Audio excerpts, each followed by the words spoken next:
The 36th Chamber of Shaolin 1978 wasn't just a hit, it became a legend. With over 36 million viewers worldwide and a cult status that endures to this day, this film about San Te's journey from ordinary youth to Shaolin master changed the face of Kung Fu cinema forever. 7 years later, the Shaw brothers returned with a sequel, The Disciples of the 36th Chamber, 1985. This time, San Te was no longer a student, he was a teacher. And his student, none other than Fong Shiu, the most stubborn yet incredibly talented Kung Fu legend in Chinese martial arts history. Let's watch the excitement unfold. You are a student here.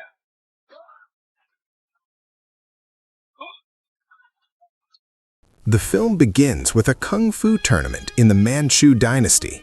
The fight reaches the final round. Shockingly, the defending champion is killed by a young fighter, Fong Shiu. His spectacular victory catapulted his fame to fame.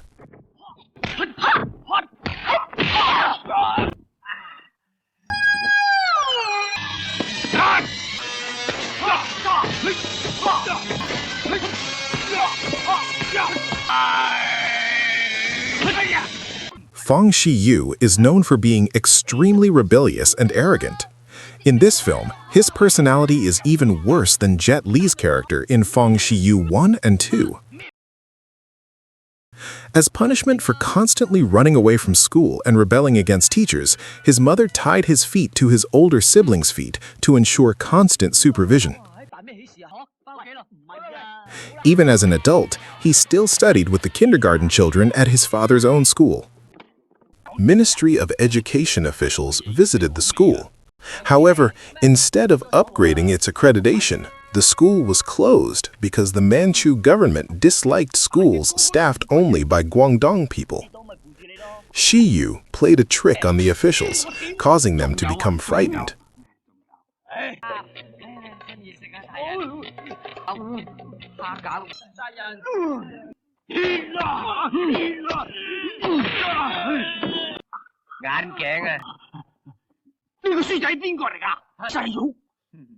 His actions angered his father, but his mother only pretended to punish him.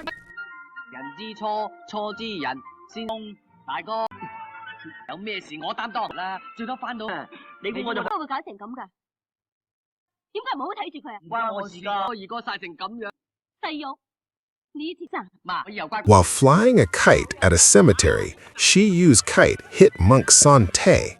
They fought until Shiyu's mother intervened. Manchu soldiers were also fishing there.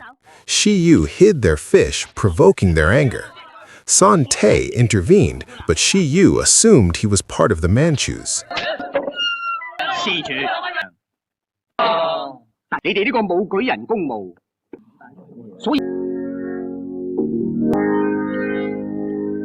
The next day, still bound, they went to the Manchu headquarters to look for San Te. Shiyu caused trouble. After untying his bonds, he single-handedly defeated the Manchu soldiers.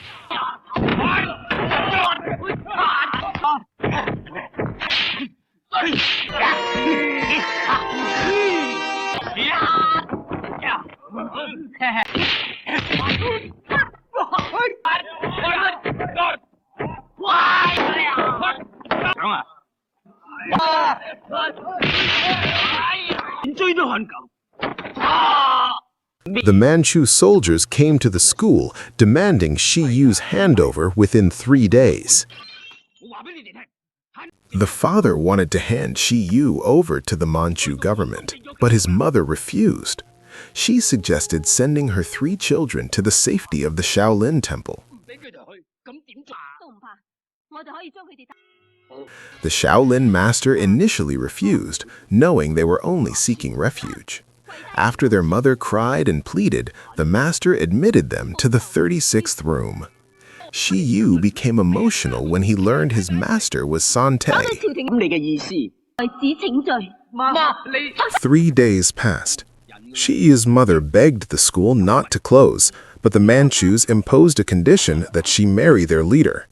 Shiyu's mother accepted, but she also imposed a condition. The leader must be able to open her stance. If he fails, the Manchus are not allowed to interfere with her school or her son.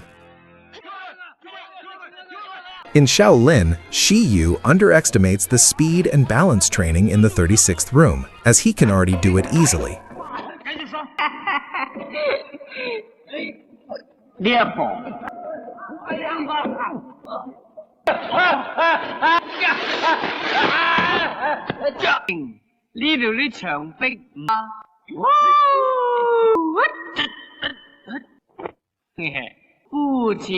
However, what Shiyu doesn't know is that this room actually houses control devices in every corner.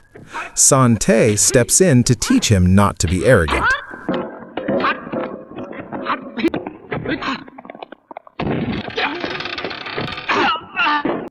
Fong Sai-yuk.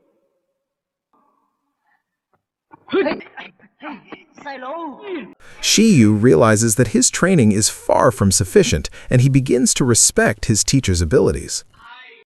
That night, Shiyu and his friends caused trouble.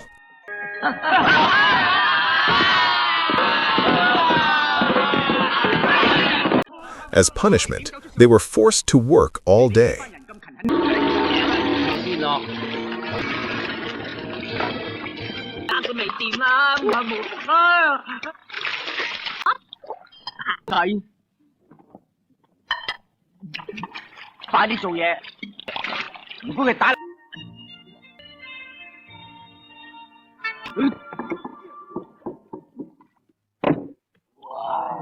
While practicing kung fu with a stool, Shiyu once again became arrogant.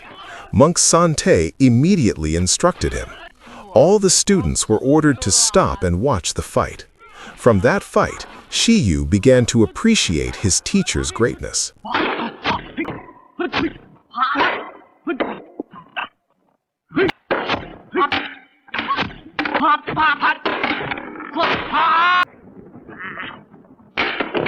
When night fell and everyone rested, Shiyu, bored with Shaolin's strict rules, decided to escape through the sewer.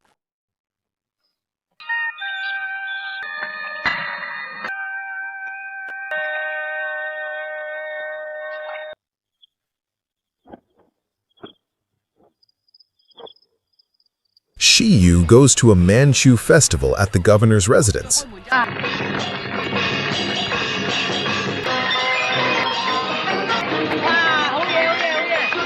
He jumps onto the stage, attracting the governor's attention. The governor praises him and promises to reconcile the Manchus and non-Manchus if Shiyu tells him about Shaolin. Unbeknownst to him, this is a trap to get information about Shaolin. Shiyu agrees. After returning to Shaolin, Shiyu showed off his gains from the festival to his friends. Not only did he show off, but he also invited them all to join him at the next event held by the governor.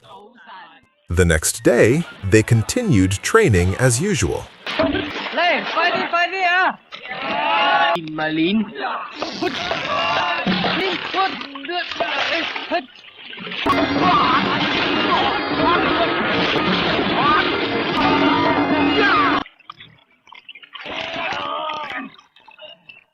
The governor holds a tournament. Shiyu wins easily and is given Manchu clothing so he can freely enter their territory.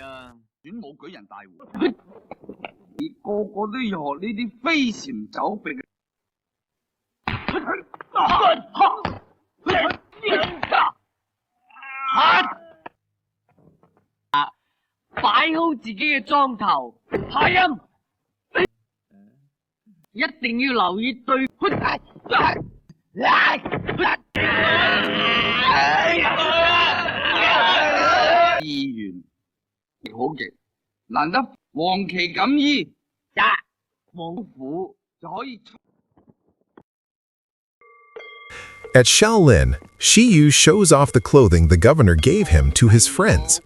San Te sees it. Shiyu is deemed to have brought Shaolin's reputation into disrepute and is expelled.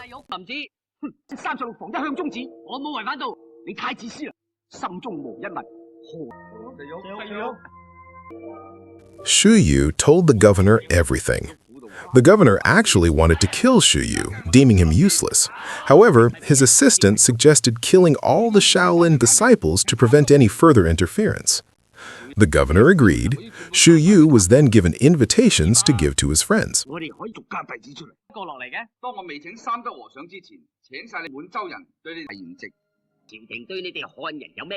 The next day, they all left Shaolin to attend the event.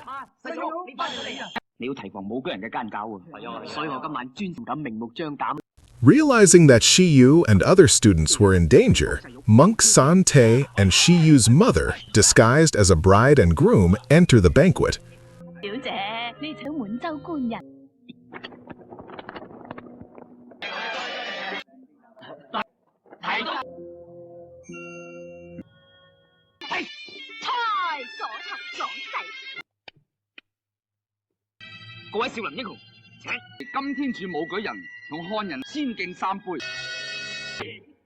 San Te warns his disciple not to drink the poisoned wine. Yu is upset and blames his teacher for being too suspicious of the Manchus.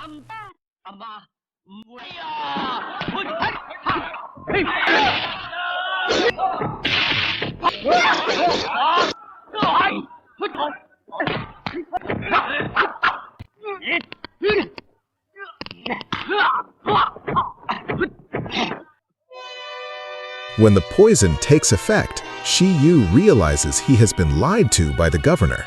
A Shaolin versus Manchu battle is inevitable.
However, due to their principle of not killing, they leave before bloodshed occurs. Yu spits in the governor's mouth, thus becoming poisoned as well.